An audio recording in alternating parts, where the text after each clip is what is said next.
Intisari dari tujuan kita berpuasa itu la'allakum tattaqun, supaya kita tetap dalam ketakwaan. Intinya itu, supaya kita tetap dalam ketakwaan.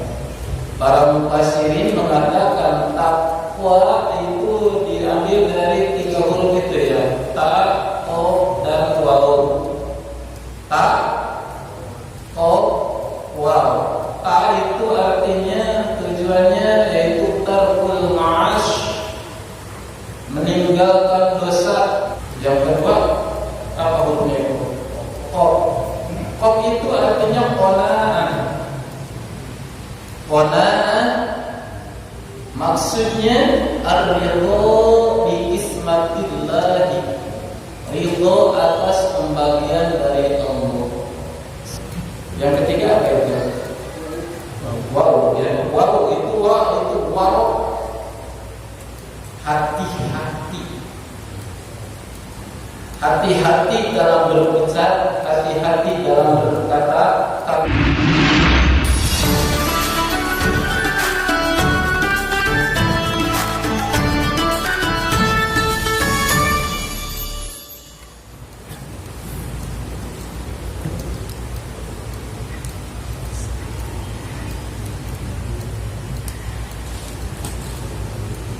Assalamualaikum warahmatullahi wabarakatuh. Waalaikumsalam warahmatullahi wabarakatuh. Alhamdulillahilladzi farada 'alaina as-siyam wa fiha fadailul lisa'il anam. Wassalatu wassalamu ala ashrafil anbiya'i wal mursalin wa ala alihi wa ashabihi ajma'in. Asyhadu an la ilaha illallah wa asyhadu anna Muhammadan 'abduhu wa rasuluh. Allahumma shalli ala sayyidina Muhammad wa ala ali sayyidina Muhammad. Ibadallah, usikum wa nafsi bittaqwallahi wa ta'atihi faqad fazal muttaqun.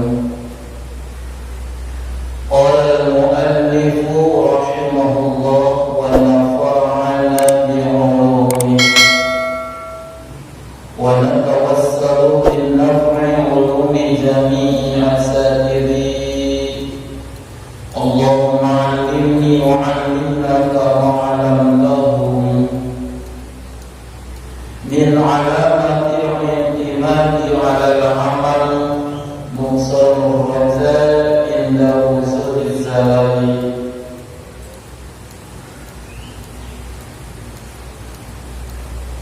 Hadirin jamaah pengajian Masjid Jami Babus Salam, alhamdulillah pada kesempatan sore ini kita dapat berkumpul pada tempat yang mulia ini, yang agung ini, dengan waktu yang berbeda dari biasanya dan suasana yang berbeda. Alhamdulillah atas karunia Allah Subhanahu wa taala kita dapat berkumpul dan beriktikaf di sini, dan kemudian kita dapat menikmati syahrul siyam, bulan puasa yang sudah keenam. Alhamdulillah, semoga puasa kita menjadi puasa yang sahih dan makbul. Sah itu sesuai dengan syarat dan rukunnya puasa terlaksana secara fikih, dan makbulnya itu bisa diimplementasikan dari nilai-nilai puasa itu, dan dapat dilihat apakah puasa kita itu makbul ataupun mardud. Bukan haji aja yang mardud dan makbul itu. Ibadah juga, ibadah yang lain ada yang sah, yang penting itu aja dulu sah, ada sholat juga sah, itu yang penting sah setelah itu mabrur. Mabrur artinya nilai-nilai puasa ini setelah kita melaksanakan puasa kelak di bulan Syawal dan selanjutnya kita dapat mempertahankan nilai puasa ini dan kita bisa lebih baik dari bulan-bulan sebelumnya. Itu pertanda puasa kita itu mabrur. Kalau dulu di bulan dulu itu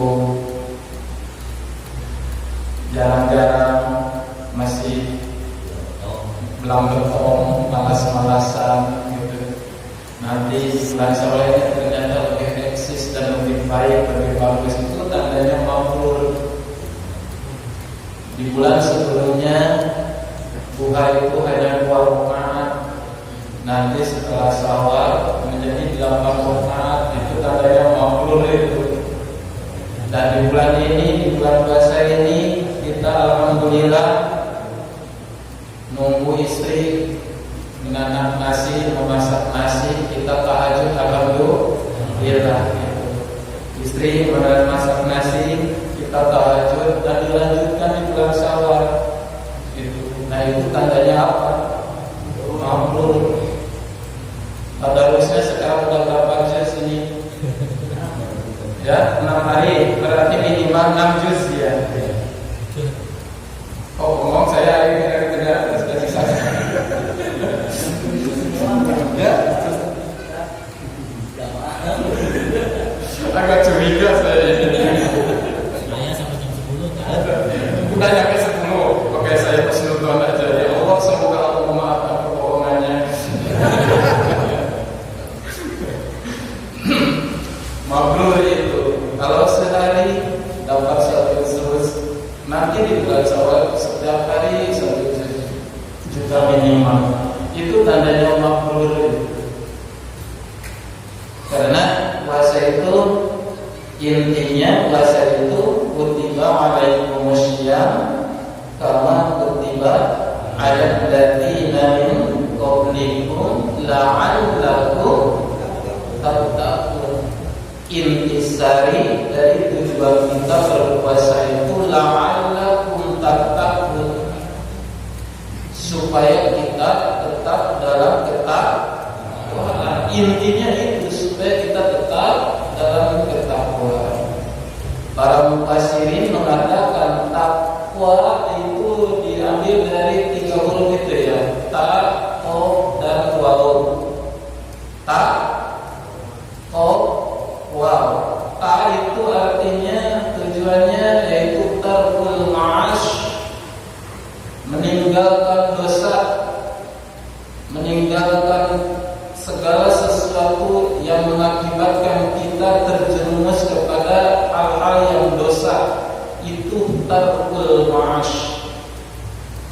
Artinya manusia itu memang fitrahnya al-insan ma'lul khata' wa nisyan. Manusia itu tempatnya lupa dan hilang.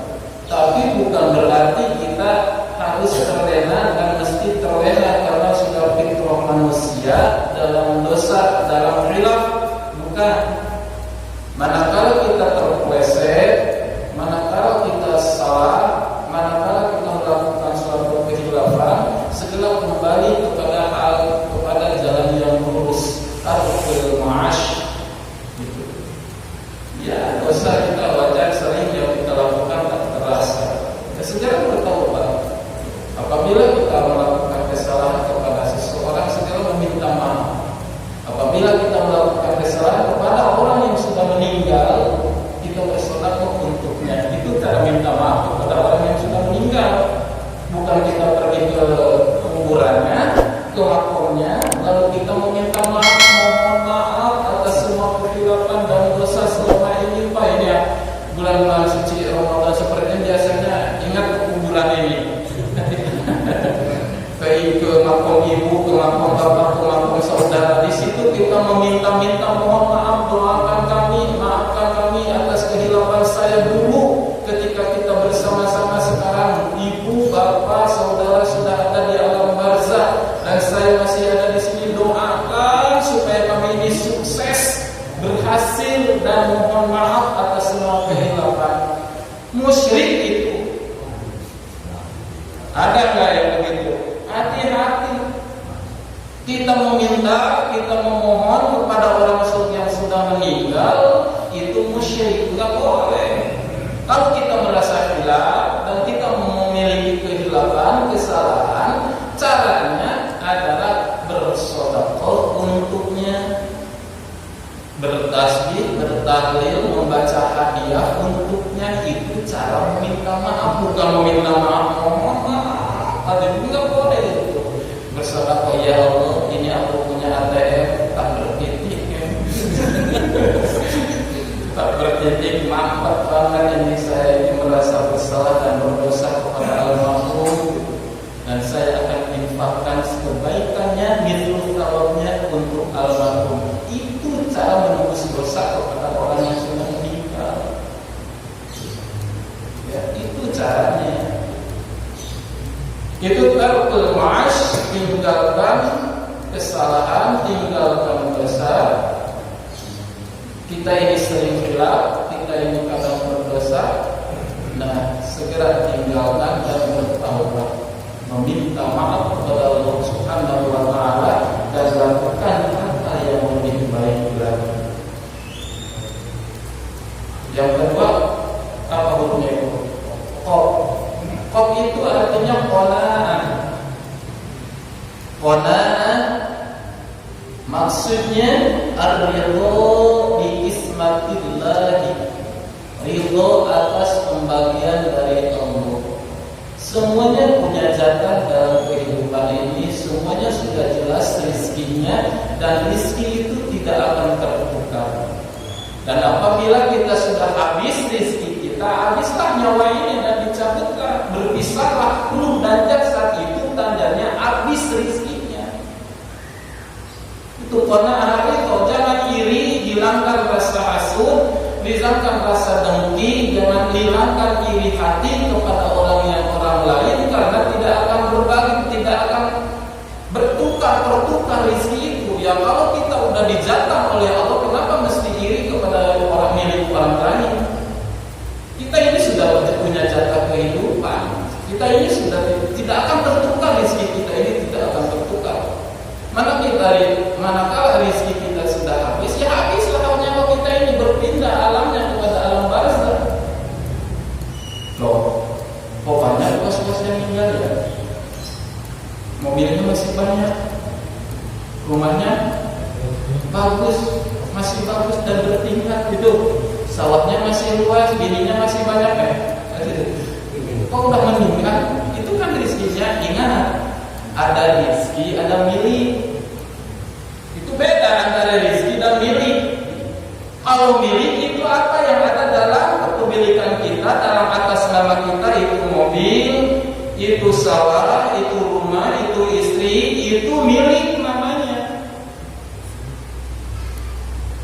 Kalau rezeki belum tentu. Apakah milik itu menjadi rezeki kita? Belum tentu. Karena yang namanya rezeki itu adalah segala sesuatu nih yang udah lewat ke sini nih, masuk di sini dan selesai di toilet. Itu rezeki namanya. Ini yang udah masuk di sini nih, itu namanya rezeki nih, udah masuk di sini. Itu namanya rezeki itu. Apa yang ada dalam status kita dan dalam sertifikat itu belum tentu rezeki, itu baru milik. Banyak ya, sawahnya luas, panennya banyak, nasinya bagus-bagus. Manakala digiring, diundang di pasar menjadi nasi, dokter memberi warning, hati-hati jangan memakan nasi dadakan. Harus memasak dan memakan nasi raskin, nasi bekas. Jadi milik siapakah? Nasi yang enak itu milik pembantunya, rezeki pembantunya. Sementara bos besarnya hanya memakan nasi bekas. Itu tandanya bukan milik, itu tandanya baru milik dan bukan rezeki. Bukan rezeki. Sawahnya luas, rumahnya bagus, meninggal, itu rezeki, tapi miliknya. Harta yang dia tinggalkan menjadi rebutan ahli warisnya dan kadang-kadang menjadi persengketaan. Itu tandanya itu bukan rezeki, itu tandanya milik. Seterusnya yang namanya rezeki itu yang pertama ini yang udah masuk di sini nih, yang udah masuk di perut nih. Yang kedua rezeki itu yang kita serahkan kepada pemiliknya sesuai dengan amanahnya. Itu rezeki. Ma indakum yanfadu wa ma indallahi baqi. Apa yang kita serahkan kepada yang punyanya, sang pemiliknya, kita serahkan karena ini adalah titipan, karena ini hanyalah amanah, karena ini adalah amanah yang pemiliknya titipkan dan kita serahkan lagi kepada pemiliknya. Nah, itu namanya rezeki. Apa yang diserahkan kepada Allah Subhanahu wa taala itu namanya rezeki. Itu udah menjadi rezeki kita. Ini yang masuk ke kotak amal, yang menjadi cat ini, yang menjadi genteng ini, yang menjadi peluran itu namanya rezeki. Tetesan-tetesan keringat kita, lembaran-lembaran uang kita yang masuk di kotak amal, tetesan-tetesan keringat kita manakala kita kerjasama bakti sosial di sini, itu namanya rezeki. Karena itu yang akan menyelamatkan kita. Sawah dan luas, mobil dan bagus, rumah dan mewah, itu belum tentu menjadi penolong kita, bahkan kadang-kadang menjadi fitnah untuk kita nanti. Itu milik. Ya. Yang ketiga apa itu? Wow, ya. Wow itu hati-hati. Hati-hati dalam berucap, hati-hati dalam berkata, karena apa yang sudah kita sampaikan dan apa yang kita ucapkan itu sudah bukan milik kita lagi, itu milik yang mendengar dan yang menerima. Baik ataupun buruk itu udah menjadi milik orang lain. Seperti saya berkata-kata ini, kalau saya sudah keluarkan dan saya sudah ucapkan, sudah sampaikan, ini udah bukan milik saya lagi, karena ini udah menjadi konsumsi Bapak. Salah ini adalah kepataran buat saya, baik itu adalah kontribusi dari saya dan sudah menjadi milik Bapak-bapak, adik-adik pelajar itu. Walau hati-hati dalam berucap, hati-hati dalam berkata, karena sesuatu hal yang kita ucapkan, apapun yang kita sampaikan, kalau kita sudah menyampaikan kepada seseorang, itu sudah bukan milik kita lagi, itu milik orang. Kenapa? Sekarang pakai HP, bukan ada HP. Itu sama aja itu kan sekarang banyak medianya ya, banyak medianya seperti YouTube. Sama aja itu udah, kalau udah disampaikan, udah apalagi melebar di media, wah itu udah susah untuk dicatat lagi. Kata-kata itu udah susah. Kalau udah terpeleset ya udah kepatalan gitu. Solusinya yang minta maaf. Kalau merasa gengsi dan merasa benar, kadang-kadang malu dan gengsi untuk mengucapkan maaf. Saya tidak akan mencabut kata-kata saya. Nah itu kan kesombongan nyata itu. Udah salah kita ngaku lagi. Udah salah kita ngaku. Nah itu. Jadi itu udah ya, satu tarkul ma'as, yang kedua qana'ah al-ridha bikis matillah, yang ketiga waro hati-hati dalam berucap, hati-hati dalam berbuat, hati-hati dalam berkata. Itu karena ada hak kita, ada hak orang lain, ada kewajiban kita, ada kewajiban orang lain. Di balik kewajiban kita, di situ ada hak orang lain. Seperti halnya saya ini, Allah menitipkan ilmu Di sini ada kewajiban bagi saya. Balighu anni walau ayat, sampaikan kalam-kalamku, firman-firmanku, walaupun hanya satu ayat. Berarti di sini saya punya beban. Manakala ada panggilan dan ada tuntutan, saya di situ ada kesempatan, di situ ada waktu, itu tidak boleh ngelak, itu harus. Kenapa? Itu konsekuensi perjanjian dengan Allah. Gak boleh lihat kanan kiri apa-apa lagi. Oh, itu kan kewajiban saya. Manakala saya meles, berarti itu saya maas, itu dosa namanya. Di balik kewajiban saya, di situ ada kewajiban bapak-bapak, ada hak bapak-bapak, hak menerima fatwa, hak menerima dakwah, karena saya ada setetes kemampuan yang patut bapak-bapak terima. Di mana ada kewajiban, di situ ada hak orang lain. Kita diwajibkan zakat, di situ ada hak orang lain, ada hak fakir miskin, dan asnafus namanya yang lain-lain. Di mana kita memiliki titipan harta dan kekayaan, di situ ada kewajiban untuk mengeluarkan. Di situ berarti ada hak-hak dari keringat kita yang mesti masuk kepada perut orang lain. Walau hati jangan mentang-mentang milik kita, jangan mentang-mentang kepunyaan kita dan keringat kita, harta dan kekayaan itu tidak cukup dengan yang halalnya saja. Modalnya halal, caranya halal, mencarinya juga dengan cara yang baik. Berarti milik kita ini 100%, belum tentu, belum juga. Walaupun hasil jatuh bangun, mencari, mengorek dan lain sebagainya, sehingga kebudayaan itu, harta kekayaan itu menjadi milik kita, belum tentu.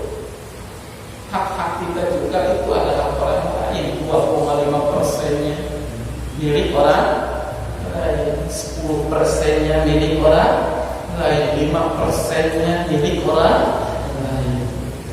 Dalam zakat itu kan variatif, ada yang 10%, ada yang 5%, ada 2,5%. Itu lebih luasnya dalam fikih gitu.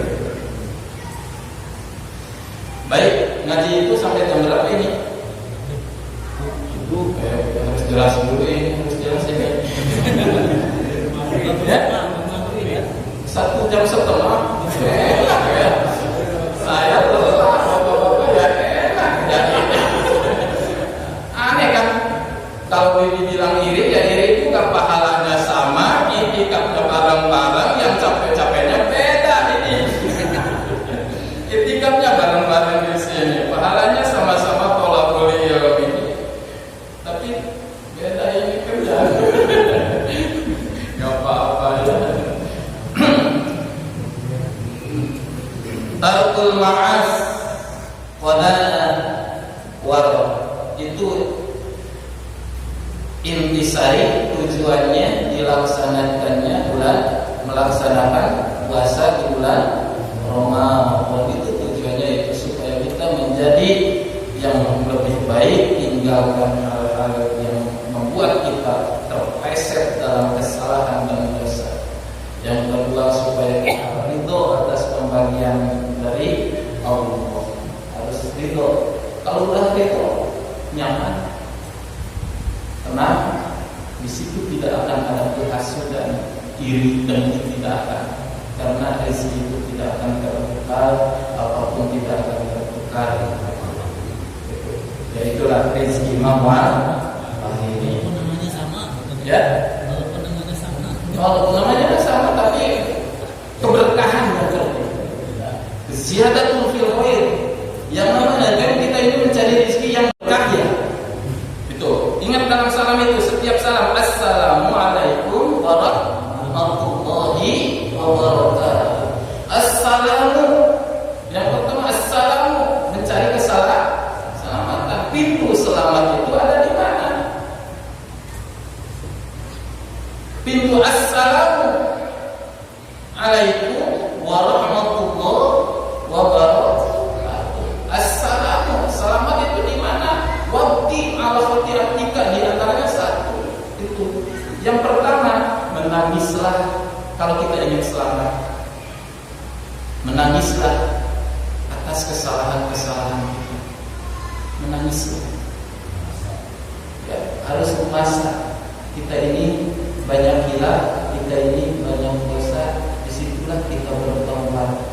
Apakah bapak-bapak sering meneteskan air mata atas segala kehilapan? Bukan duit, kalau punya duit baru nangis. Konyolnya lagi.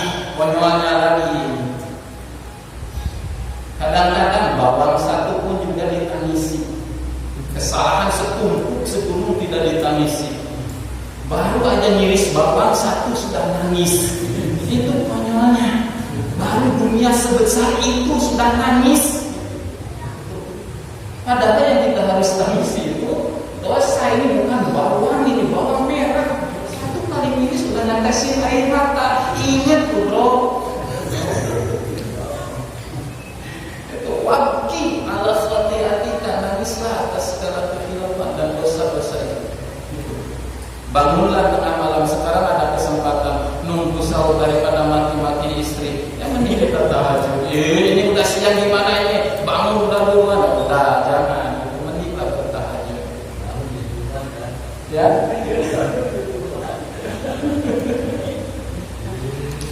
Amsi. Itu. Jadi yang pertama, wabki ala khati'atika. Itu pintu selamat itu ada itu.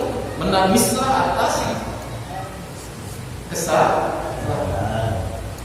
Yang kedua, amsik alaika lisanah.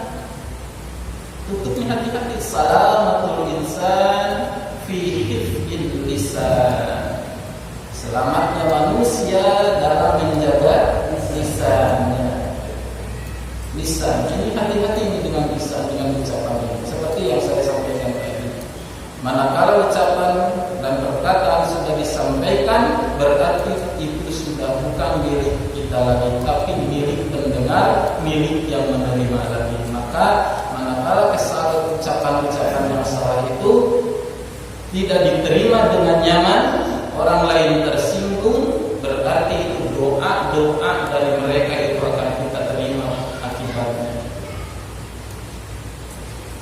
Jangan mentang-mentang lagi berpuasa dan punya ketuk palu. Boleh jadi kekuasaan ada di genggaman hari ini, kekuasaan punya, kepemimpinan dimiliki, tapi keadilan tidak. Semuanya keadilan ada di tangan Allah Subhanahu wa Ta'ala. Hati-hati, amsik alaika lisanaka, jaga mulut, jaga mulut. Terpleset sedikit ya udah hancur lah semuanya.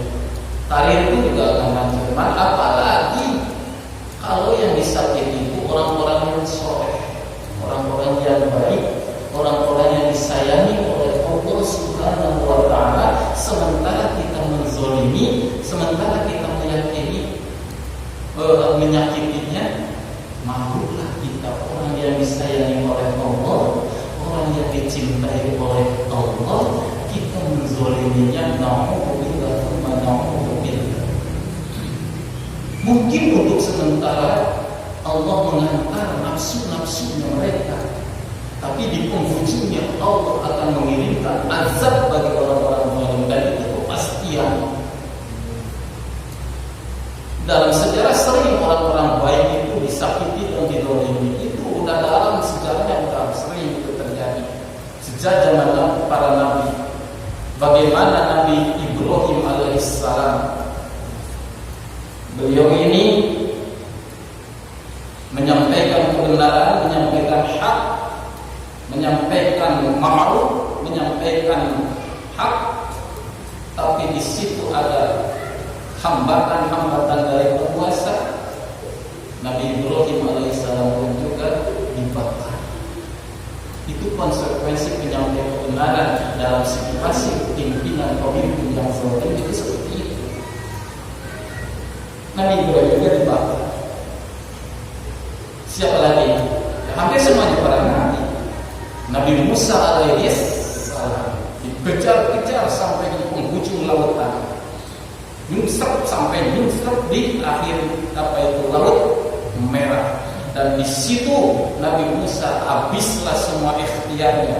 Hasbunallah wa ni'mal wakil, ni'mal maula wa ni'man nasir. Ya Allah, habislah semua ikhtiarku, di belakang semuanya adalah musuhku, sementara aku tak bisa berenang dan aku tidak bisa terbang. Seandainya aku harus habis di hari ini, ya Allah, aku serahkan semua ini adalah milikmu.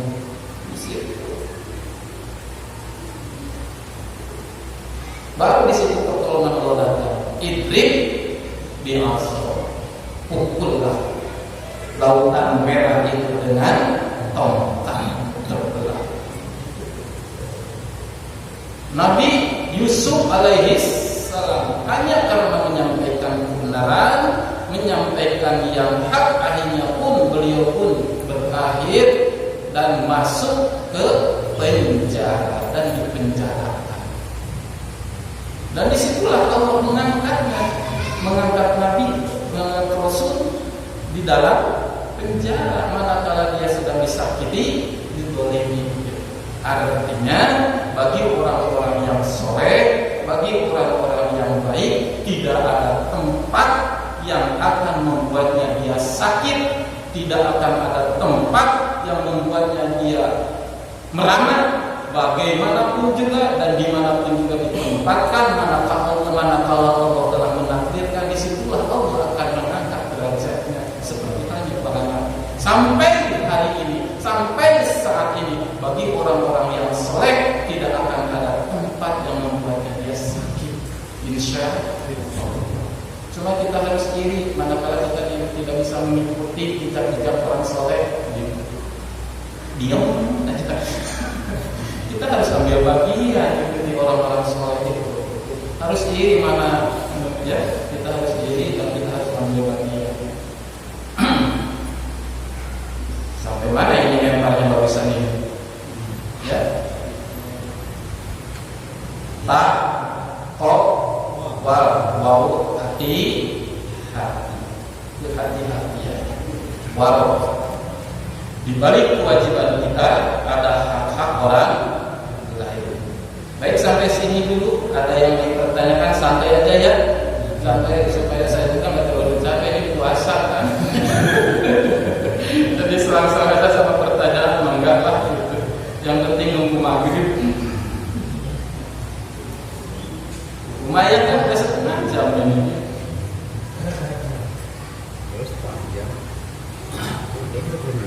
Ya, mangga. Assalamualaikum warahmatullahi wabarakatuh. Waalaikumsalam warahmatullahi wabarakatuh. Ini pertanyaan hubungan dari yang dibutuhkan saat ini ya, penjelasan ini bisa kita. Boleh, nggak nyambung juga dengan bahasa nggak apa-apa. Orang saya juga belum masuk ini, belum masuk nggak apa-apa lah. Kalau nggak masuk ke tema udah tanggung aja, nggak masuk aja sekalian. Enggak. Ini dilanjutkan ya. Sementara kan ada dari sini untuk pertanyaan dalam masalah ya, masalah melaksanakan sholat Jumat. Iya. Dan sebagaimana kita tahu bahwa dalam sebelum khutbah melaksanakan menaiki bas ada Bilal ya, yang menaikkan dengan memperingatkan bahwa untuk tidak berkata dan untuk mendengarkan ansitu wassalam intinya itu. Nah, masalah berkaitan dengan itu masalah kotak amal. Iya. Ya, yang berjalan dan beredar di jamaah, ada sebagian kaul atau ini keabsahannya bagaimana hukumnya kotak amal apabila khotib sedang berbuka sementara kotak amal berjalan. Ada yang satu kaul mengatakan bahwa itu ada mencatatkan makruh, ada juga yang mengatakan batal. Itu mohon pencerahan dan penjelasan yang terbaik. Baik. urusan kotak amal ya. Banyakin aja kotak amalnya biar cepet. Gitu. Bismillahirrahmanirrahim. Urusan hal itu mengedarkan kotak amal manakala khutbah berjalan. Ya seperti yang Ustaz barusan sampaikan, yang memang banyak berpendapat ya, itu udah ada WA juga itu ya dari hamba Allah itu tentang kotak amal itu. Kalau kita kembali kepada firman Allah, wa idza quri'al Qur'an fastami'u wa ansitu la'allakum turhamun. Manakala ayat Allah dibacakan, fasma'u, dengarkan, perhatikan supaya kita mendapatkan kasih sayang. Sementara dalam khutbah itu ayat-ayat Allah itu akan menjadi syarat dibacakannya khutbah Jumat. Kewajiban seorang khatib diantaranya yaitu membaca satu ayat ketika khutbah. Seandainya baik khutbah pertama atau khutbah yang kedua, atau dalam khutbah dua-duanya, khutbah pertama, khutbah yang kedua dibacakan lagi. Itu adalah kewajiban. Apabila khatib tidak membacakan satu ayat pun berarti batal khutbahnya. Sementara kewajiban kita menjadi muslimi, menjadi jamaah, berarti wajib kita mendengarkan. Itu jadi alangkah baiknya ketika khutbah berjalan itu nggak ada lagi aktivitas yang lain. Yang kedua, kalau kita kembali lagi kepada hadis Rasulullah SAW,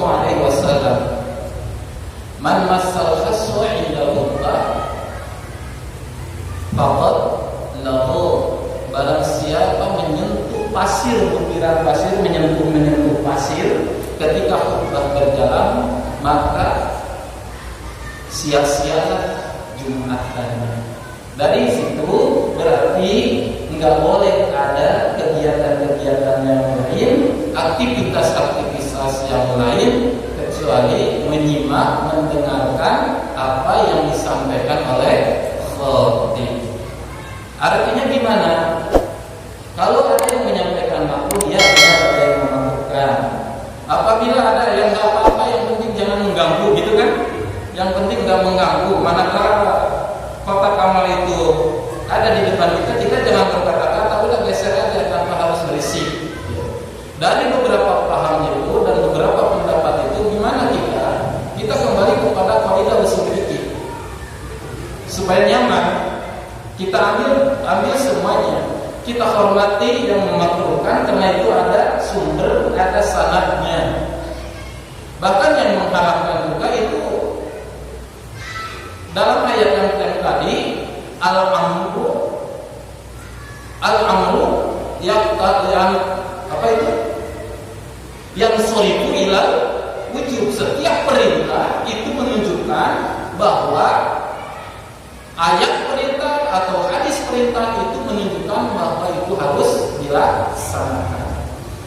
Jadi gimana kita kembali kepada kaidah usul fikih, al-khuruj minal khilaf mustahab.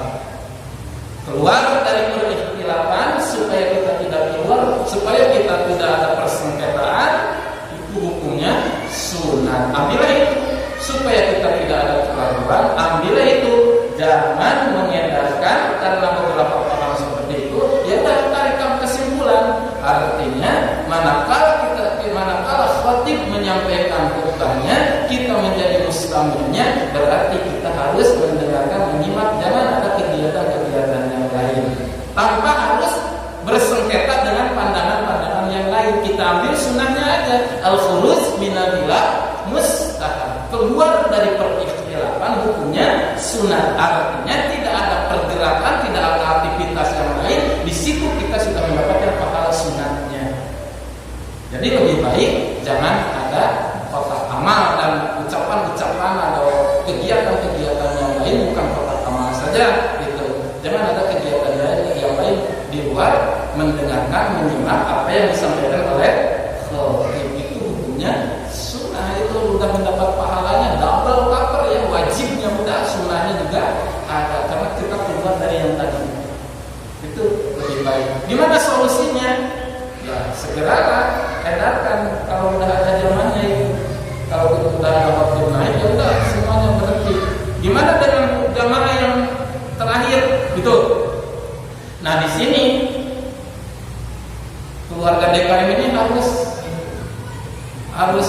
harus berspekulasi supaya terselamatkan. Di mana? Ya di pintu masjid itu siapkan kotak amal.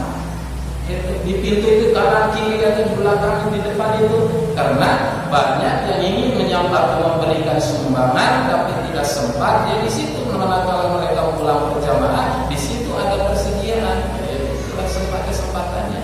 Jadi tidak ada alasan untuk kita bersedekah karena panitia sudah menyediakan. Aku kan Jumatannya di sebelah sana, kotak amalnya di sini, ya diri kan ada sama aja. Sebelah sana juga ada kotak amalnya. Mau alasan apa lagi sama malaikat? Ayo. Jadi begitu solusinya, bukan yang berkeliling aja, bukan hanya yang beredar aja, tapi ada kotak amal yang disiapkan di luar. Itu solusi. Karena jamaah ini kadang-kadang pas azan gitu ya. Jadi bingung juga itu seorang khotib. Khotib itu kan harus datang belakangan. Kalau itu kan bagusnya begitu. Bahkan itu ada keterangan semanakala khotib sudah masuk, udah ditutuplah buku Jumat itu. Itu catatan Jumatnya itu, pahala Jumatnya kalau khotib itu sudah masuk. Nah di situ dilema bagi seorang khotib. Orang udah Jumat sama jamaahnya juga masih merokok, ini gimana ini? Jadi ini jangan sampai keduluan sama khotib, dan khotib itu juga ya harus sayang kepada jamaahnya. Kalau menjadi khotib ya datangnya belakangan.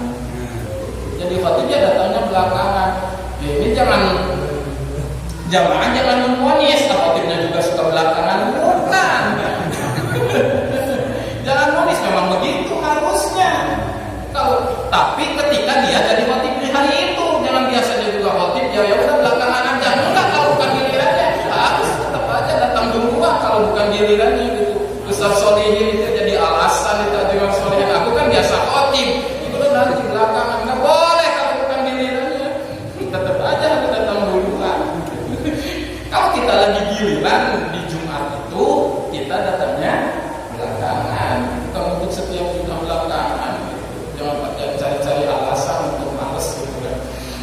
Dan jamaah harus datang duluan gitu ya. Semoga tidak puas ya pokoknya. Kalau yang menghukumi atau yang mengatakan makruh, haram, segala salah atau batal, kan? Batal itu Jumat itu semua atau gimana? Kalau benar terjadi, masih terjadi. Saya bukan mendapatkan hal yang membatalkan. Lagho itu bukan batal, sia-sia, artinya sah. Dan bukan batal Jumatannya. Enggak, kalau ada yang membatalkan batal itu saya belum mendapatkan. Enggak, saya juga belum mendapatkan Allah baru yang membatalkan Jumatannya. Kalau lagho itu sia-sia, artinya seperti kita berpuasa ini. Ya. Kita ini amin shaimin laisa lahu min syamihi ila juwal aqos. Itu gambaran lagho itu. Banyak yang berpuasa dia tidak mendapatkan apa-apa kecuali lapar dan haus. Artinya sah, puasanya tetap sah. Cuma ada yang membatalkan, ada yang mengganggu pahalanya. Itu maksudnya, puasanya tetap sah. Manakala syarat dan rukunnya terlaksana, ya udah sah.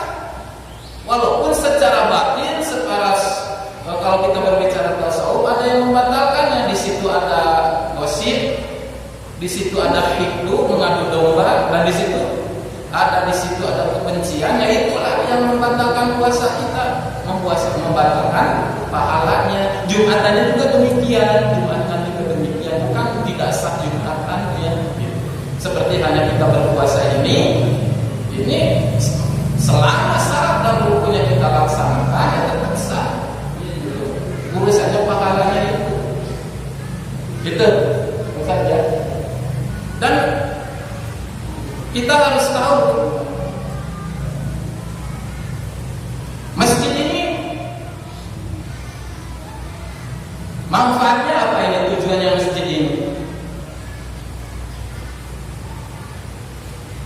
Masjid itu tujuannya apa? Khusus untuk apa?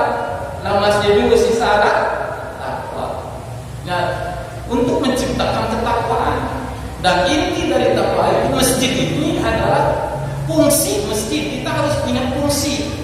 Nah di situ, jadi nggak boleh kita mengharapkan, oh ini jangan bercerita, jangan ngomongin urusan finansial dan ekonomi, enggak. Masjid itu fungsinya apa? Satu, ta'abudiyah. Yang kedua, tarbiyah. Yang ketiga, ijtimaiyah. Itu fungsi masjid. Ta'abudiyah, tujuannya didirikannya masjid itu adalah tempat beribadah. Ya, kita seperti ini, beribadah berjamaah, sholat di masjid ini lebih baik, lebih bagus. Tidak ada lagi tempat yang sangat mulia kecuali masjid. Duduk di masjid mendapatkan nilai i'tikaf. Mendapatkan nilai i'tikaf, pahala i'tikaf. Tidak ada pahala i'tikaf di luar masjid. Tidak ada nilai i'tikaf, pahala i'tikaf di luar masjid. Nilai i'tikaf hanya ada di masjid. Itulah istimewanya masjid. Ta'abudiyah. Yang kedua fungsi masjid itu apa itu? Tarbiyah, pendidikan, sumber pendidikan. Seperti kajian ilmu ini. Jangan karena kita jangan malas, jarang ke masjidnya, jarang kumpul sama orang-orang kecil, jarang kumpul sama masyarakat biasa, jarang kumpul sama komunitas-komunitas keakhiratan. Jadi jangan dituduh macam-macam, ada pengajian di masjid dituduh macam-macam, ini komunitas radikal. Gila bener itu. Itu jangan itu. Datanglah, jangan dulu cemburu, jangan dulu curiga. Kalau mau tahu, duduk bersama-sama, dengarkan, simak apa yang disampaikan, baru di situ jelas tujuannya. Jangan hadir enggak, pengajian enggak, ujung-ujung itu komunitas radikal.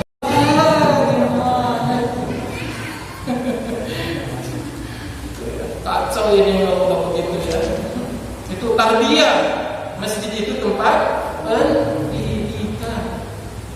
Yang ketiga fungsi masjid itu adalah ijtimaiyah, kemasyarakatan, kepekaan sosial.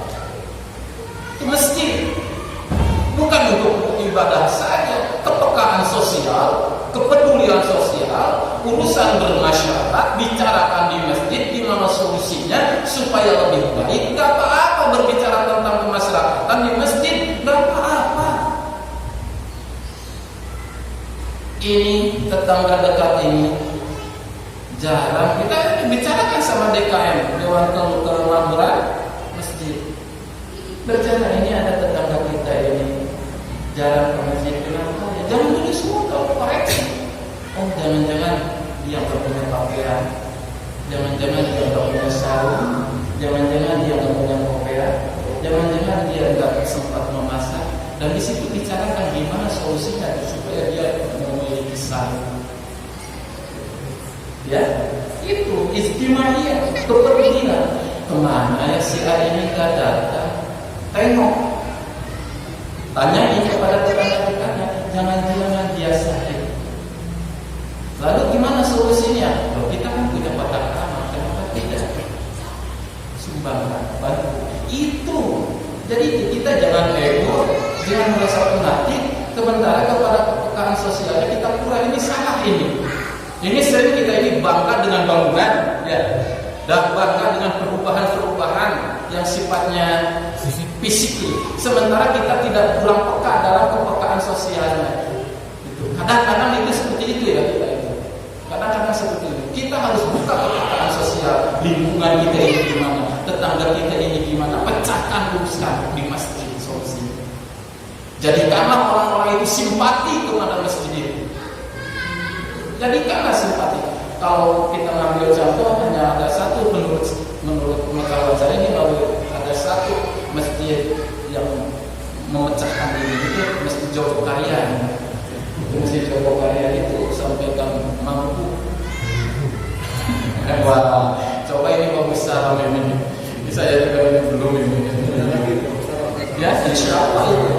Di situ ada bank berasnya. Nggak ada masyarakat yang kelaparan.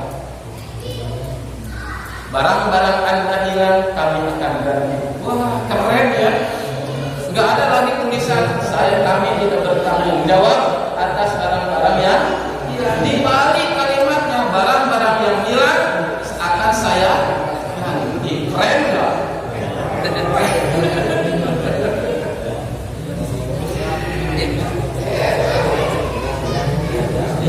Bisa, itu pasti bisa. Dan kalau sudah begitu, orang-orang juga masyarakat itu pasti percaya.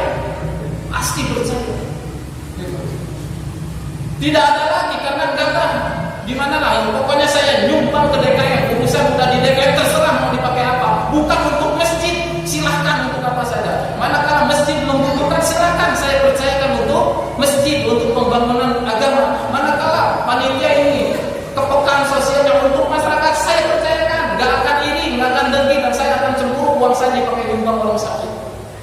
Silahkan, nggak apa-apa. Itu insya Allah. Insya Allah. Amin. Jangan lagi jago karya. Bagus salam campak. Amin. Tapi jujur saya merasa respect dengan saya kajian seperti ini. Tapi ada yang rasakan yang saya tidak sampaikan dari ungkapan. Ada yang saya rasakan itu aja. Semoga lebih bagus lebih baik. Insya Allah. Itu. Jadi fungsi masjid itu satu, doa mulia, yang kedua tarbiyah, yang ketiga istimah, kepekaan sosial.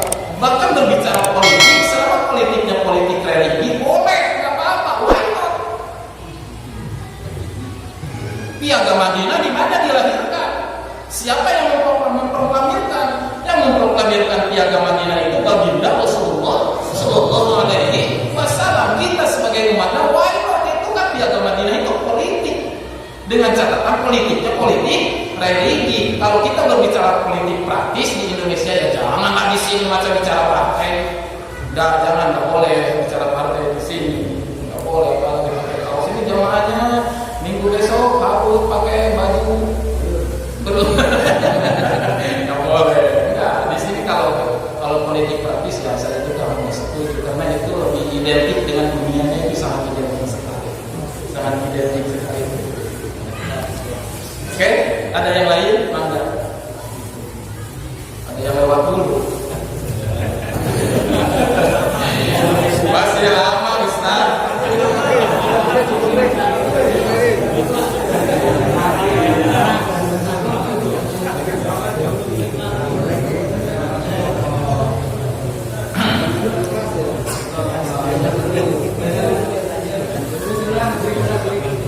Mau break dulu? Cepat. 5 menit harus selesai, itu harus berjalan di pangkuan itu cepat ini. Gak nyaman itu masih larak lirik ini jamaahnya, gak enak saya.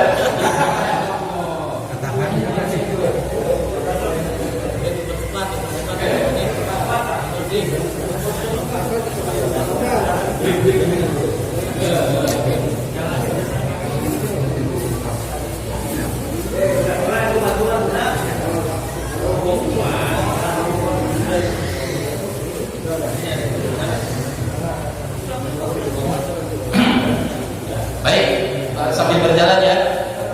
Tarbiyah, tempat pendidikan. Saya ini kepada para tokoh, para sesepuh, para jenengan, para kiai, jadikanlah ini masjid ini tempat tarbiyah. Jangan melarang anak-anak datang ke masjid. Biarkanlah mereka terbiasa kenal dengan masjid dan bersahabat dengan masjid.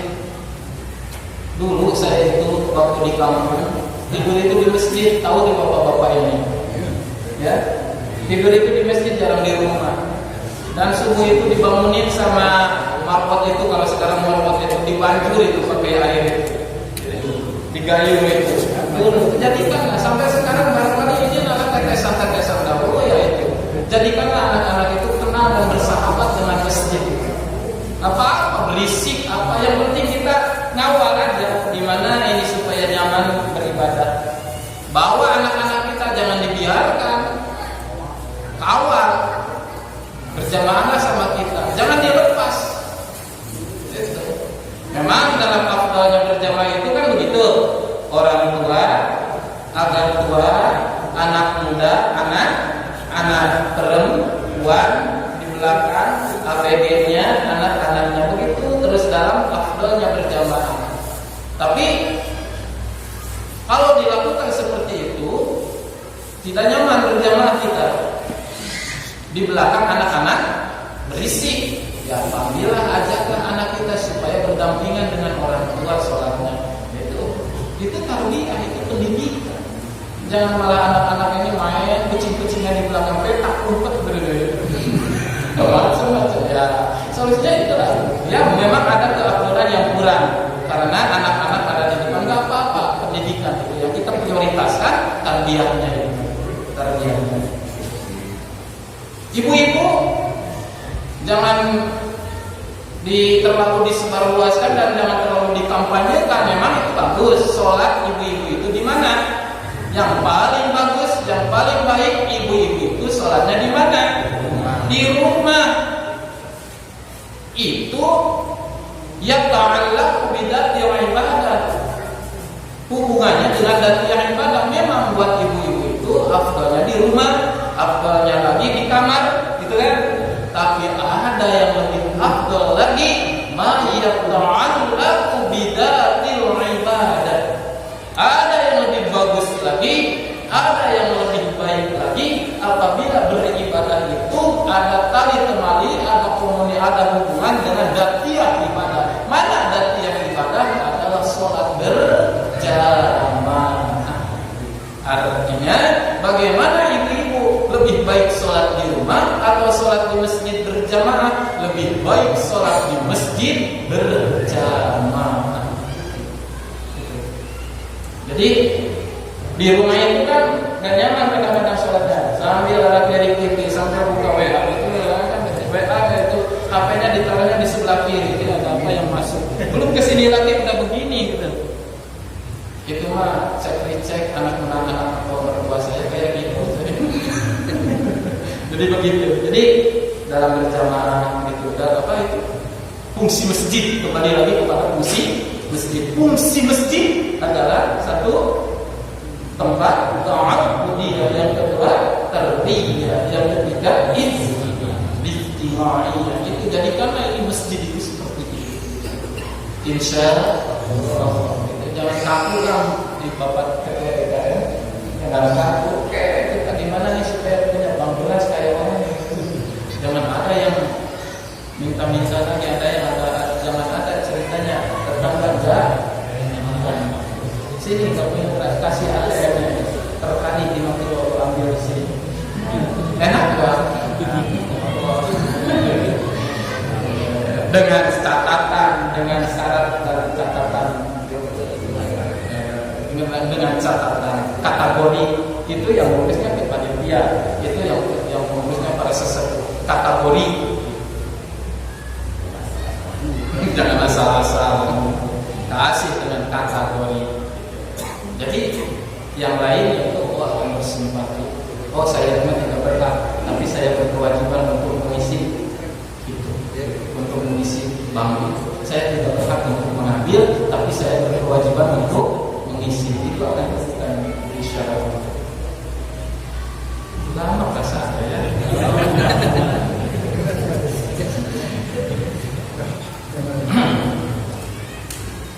Baiklah, udah berapa season ini maksudnya ini? Ini ngaji nggak ada judulnya ini. Tadi apa judulnya? Ustaz apa tadi judulnya? Oh, puasa ya, nyimak dari puasa. Yang kedua dari fungsi masjid. Ya urus-urus aja gimana nyimpulkannya. Ya? Iya. Ada yang bertanya lagi, Mangga? Kita puas-puasin aja lah, Mangga. Mangga. Mangga, Waalaikumsalam. Kalau misalkan berasnya beras pembagian atau beras dikasih orang, bukan pakai lagi, harus beras yang kita beli. Apa yang ada di tangan kita, apa yang dimiliki oleh kita, dengan cara apapun itu bukan milik kita. Untuk mentasyawukannya, mau diapakan, mau dijual, mau dipakai apa, mau disedekahkan, mau dipakai zakat, nggak apa-apa. Itu. Kita mendapatkannya dengan cara yang halal, dikeluarkannya dengan cara yang baik. boleh-boleh saja, nggak apa-apa. Mangga.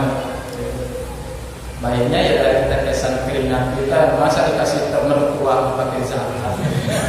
Mana pahalanya buat kita ini? Jangan bicara sah saja, kita harus berbicara pahitnya juga. Ingin keringat kita ini dipertanggungjawabkan di depan Allah, ya. Perjuangan. Masa dikasih mertua gitu kan itu. Harus keringat kita loh gitu. Kalau saya kembali kepada diri saya juga, kadang-kadang saya juga bingung, kan? Mana keringat saya nanti dipertanggungjawabkan di depan Allah? Sarung dikasih orang, baju dikasih orang. Jadi keringat saya mana gitu? Ini kan dapat ngasih. Tapi ya gimana pun juga itu adalah kita, nggak apa-apa. Ada lagi enggak? Gitu. Jadi begitulah. Boleh, ya? Boleh. Afdalnya pakai uang, pakai beras, zakat fitrah. Lebih afdalnya pakai beras. Bahkan Imam Syafi'i itu sebaiknya pakai beras. Kalau kita berpegang teguh kepada pertemuan beras, kalau diuangkan itu kan 30.000 kalau di Purwakarta ya. Di Purwakarta ini variatif ya. Bagaimana wilayah biasanya. Kalau di Purwakarta hari ini, bulan ini 30.000. Nah, bagi yang berpendapat masjid dengan beras, yaitu belikan aja dulu uangnya kepada panitia, diberaskan. Saya beli beras nih Pak Ustaz, beli beras. Nah, di situ akad jual beli dulu, lalu akad ijab qabul zakat. Bagi yang tetap berpegang teguh dan ingin lebih, ya kalau kita kembali kepada usul fikih tadi, al-furuj binadira mustahab, supaya tidak keluar dari perikhtilafan, ya kita ambilnya afdalnya sama beras.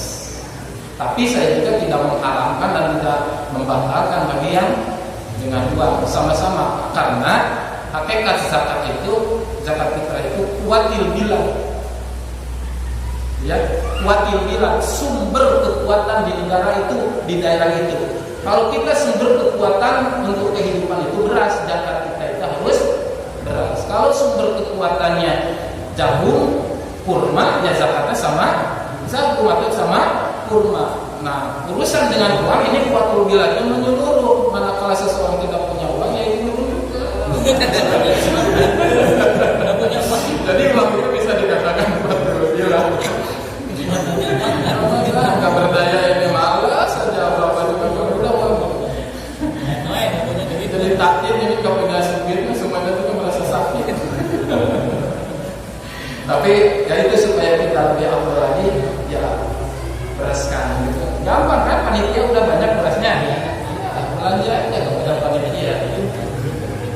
Ribet jadi udah saya mau ambil posisi yang ini aja, nggak apa-apa sih. Ijab qabul.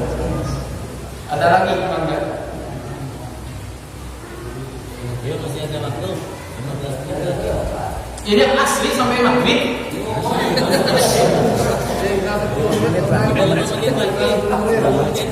Stop aja ya, saja habis itu kita stop. Ini aja ya. Ya, masih ada 10 menit. Mangga. Waalaikumsalam.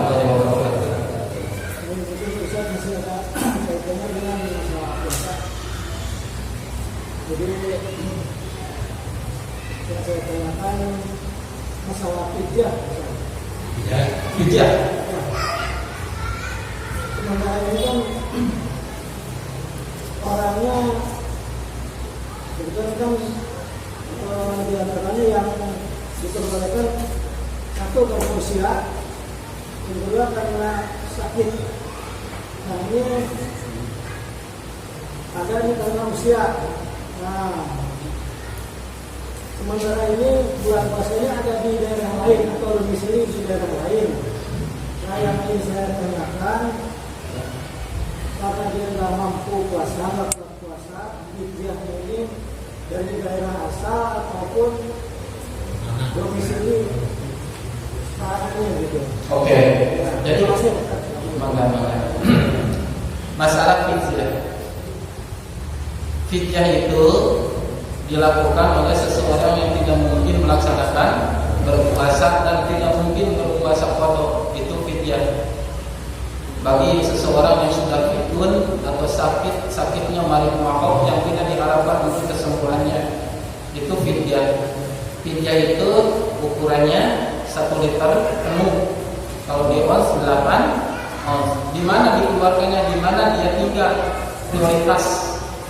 Kalau kita anaknya, kalau yang mengeluarkan fidyah itu kan anaknya, katakanlah gitu ya.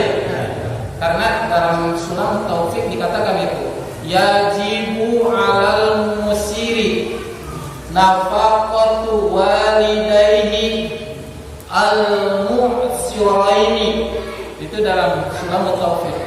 Wajib kepada orang anak-anak yang mampu membiayai orang tuanya yang sudah tidak mampu. Artinya kewajiban fidyah itu bagi orang tua yang sudah tua renta, yang tidak mampu, berarti fidyah itu wajib dikeluarkan oleh anak-anaknya. Di mana? Apakah di tempat anaknya tinggal? Seperti kita di sini, orang tua sementara ada di Jawa, begitu ya? Boleh dikeluarkan di sini, sudah tidak apa-apa, sah-sah saja. Artinya mengeluarkan fidyah, mengeluarkan zakat dimanapun juga boleh. Gak apa-apa. Tapi ada yang lebih afdol, di mana dia tinggal dan sering melihat kita, itulah yang lebih afdol, tetangga dekatnya. Artinya transfer sama bapak kepada panitia di sana. Ini fidyah untuk kedua orang tua saya, transferkan kepada panitia zakat yang ada di Jawa. Itu lebih bagus. Kalaupun mau di sini gak apa-apa, tapi afdolnya itu dikasih kepada panitia yang ada di sana. Itu barangkali ya. Jadi bukan fidyah saja, zakat. Siapa yang paling berhak menerima zakat? Orang yang sering melihat kekayaan kita. Bapak ketua punya sawah di Jawa 7 hektar. Itu. Sementara kita tinggal di sini, ya zakatnya juga di sini, sah-sah saja. Tapi afdolnya zakat untuk sawah yang itu ya di sana. Di sana, karena mereka yang sering menyaksikan kekayaan kita. Jadi itu urusan zakat. Dan prioritaskan kalau dari 8 golongan itu asnafus samaniyahnya, kalau golongan fakir miskin prioritaskan orang yang ahli beribadah, orang yang lebih tetap. Itu. Dan jangan kepada keluarga dan sanak famili zakatnya. Ada keterangannya loh dalam Al-Qur'an kan gitu. Innamas shadaqatu, gitu kan? Jadi enggak, urusan itu sedekah itu masalah nafkah wajib, urusan zakatnya kepada orang lain. Kepada orang lain tidak bisa zakat kepada famili, kepada keluarga yang tanggungan kita. Enggak boleh zakat kepada orang tua, kepada seseorang yang ada dalam tanggungan kita. Kalau fidyah itu kan kewajiban kita untuk orang tua diberikan kepada mustahiknya. Begitu Pak. Ya, Bapak wajib mengeluarkan fidyah. Fidyah memidyahi orang tua, yaitu transfer kepada panitia di sana. Ya abdulnya. Nah, ini kan fidyahnya cuma 30 hari kalau mau jujur ya. Kalau boleh, saya tidak berani mending bayar 8 on per hari kalau boleh. Kalau boleh, daripada berpuasa. Kalau mau tukar-tukeran gitu ya. Nilainya berapa? Nah ini tanggung nih transfernya dikit, tambah sedekah ini selebihnya. Ini fidyahnya sekian, nilainya berapa rupiah, ini lebihnya untuk sedekah jariyahnya untuk kebaikan orang tua saya juga, silakan bagikan. Fidyahnya sekian, sedekahnya sekian, jadi plus 5 juta rupiah. Alhamdulillah. Gitu. Ada lagi ya? Mangga.